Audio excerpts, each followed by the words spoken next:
আৰু মই এটা কথাই আজিলৈকে প্ৰমাণ কৰি পাইছোঁ যে যিসকল ছাত্ৰ ছাত্ৰী টিচাৰৰ বায়াছনেছ, টিচাৰৰ প্ৰতি তাৰ ভাল পোৱা থাকে, সেই ছাত্ৰজন কোনো নহয় কোনো স্থানত কৃতকাৰ্যত হ'বই আৰু হ'বই, তাক কোনে ৰখাব নোৱাৰে। একদম অনেষ্টলি কৈছোঁ। হয়তো ভাবিবা যে ছাৰ মইতো আৰু একো সন্মান কৰা নাই, মইতো মেট্ৰিকত 95% পাই আহিছোঁ। ভাই, ছাকচেছ আৰু ছাকচেছফুল দুটা বেলেগ বস্তু। ছাকচেছ চবেই হৈ যায়, কিন্তু ছাকচেছফুল চবেই হ'ব নোৱাৰে। ছাকচেছফুল কোন হয়?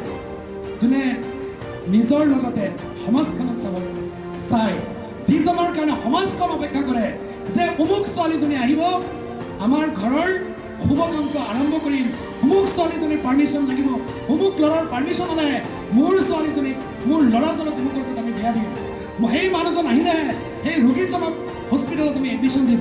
সেইজন হ'ল ছাকচেছফুল মানুহ। যিজনৰ কথাৰ কাৰণে গোটেই সমাজ অপেক্ষা কৰে, এটা জাতি অপেক্ষা কৰে, সেইজন হ'ল ছাকচেছফুল। 100% মেট্ৰিকত পাই গ'লে, হায়াৰ ছেকেণ্ডেৰীত 100% পাই গ'লে ছাকচেছ হ'ব পাৰে, ছাকচেছফুল নহয়। 100% মানুহজনক কিন্তু গাঁৱত নামাতিব পাৰে। তুমি কি কৰিছা, কি কৰা নাই ডাঙৰ কথা নহয়, তুমি কাৰোবাক কিবা দিব পাৰিছা নে নাই, সেইটোৱে চবতকৈ ডাঙৰ কথা। তুমি কাৰোবাক কি দিছা, সেইটো যদি তোমালোকে ডেইলি এনালিচিছ কৰা, তেতিয়াহ'লে তোমালোকে ছাকচেছ হ'ব। মই এটা সাধাৰণ লাষ্ট এক্সাম্পল এটা দিম যে মই যে মা দেউতাকৰ কথাটো মই কিয় কওঁ, কাৰণ যোনে মা দেউতাকক লুকাই ৰাখে, মা দেউতাকক সঁচা কথা নকয়, সেই ছাত্ৰ বা ছাত্ৰীজনে কেতিয়াও শিক্ষকৰ প্ৰিয় পাত্ৰ হ'বই নোৱাৰে। মা দেউতাকে আমাক ফোন কৰে, ছাৰ মোৰ ছোৱালীজনীয়ে ল'ৰাজনে মোৰ কথা নামানে। কিমান দুখত কথাটো কৈছে।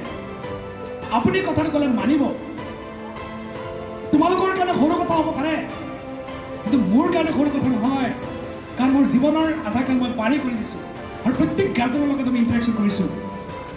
কি কৈছে কথাটো ভালকৈ বুজি লোৱা। মোৰ কথাটো ছাৰ নুশুনে, আপোনালোকে ক'লে কথাটো শুনিব। আপোনাক হাত জোৰ ধৰি ৰিকুৱেষ্ট কৰিছোঁ, মোৰ সন্তানজনক বুজাই দিয়ক যাতে সি ভাল মানুহ হয়। লাইফত তুমি অলৰেডি চেছ। মা দেউতাকৰ কথা তুমি নুশুনা মানে তোমাৰ লাইফৰ এটা সময় চেছে।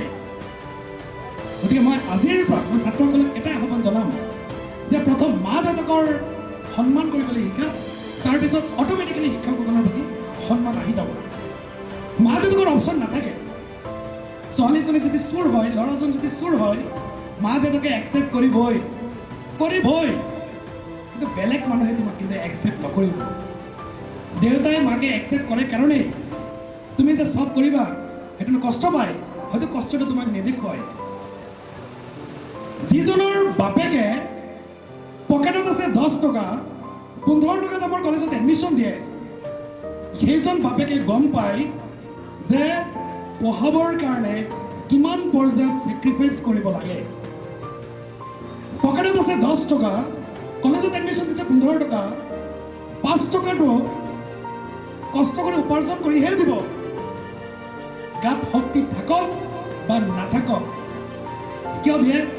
এটাই সপোন থাকে যে মই আজি কষ্ট কৰিম, কালি মোৰ ছোৱালীজনী, কালি মোক ল'ৰাজনে মোক বহুৱাই খুৱাব, মোৰ কষ্ট কৰিব নালাগিব। কিন্তু এইটো হৈছে জানো? ডাঙৰ ডক্টৰ হ'ব, টাউনত আহি যাব, ঘৈণীয়েকো ডক্টৰ থাকিব। মোৰ ষ্টুডেণ্টো তেনেকুৱা হৈছে, বহুত মই এক্সাম্পল পাইছোঁ।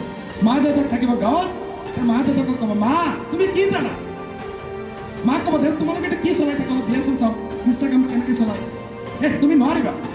আৰে বাবা, তোমাৰ মাকক নোৱাৰিম বুলি কৈছা, তোমাৰ দেউতাক নোৱাৰিম বুলি কৈছা, এবাৰ বুকুত হাত দি চোৱাচোন, তুমি আহিছা ক'ৰ পৰা? সেই মা দেউতাকৰ পৰা আহিছা। গতিকে এইবিলাক সৰু সৰু কথাৰে মা দেউতাকক কেতিয়াও তুমি মনোকষ্ট নিদিবা।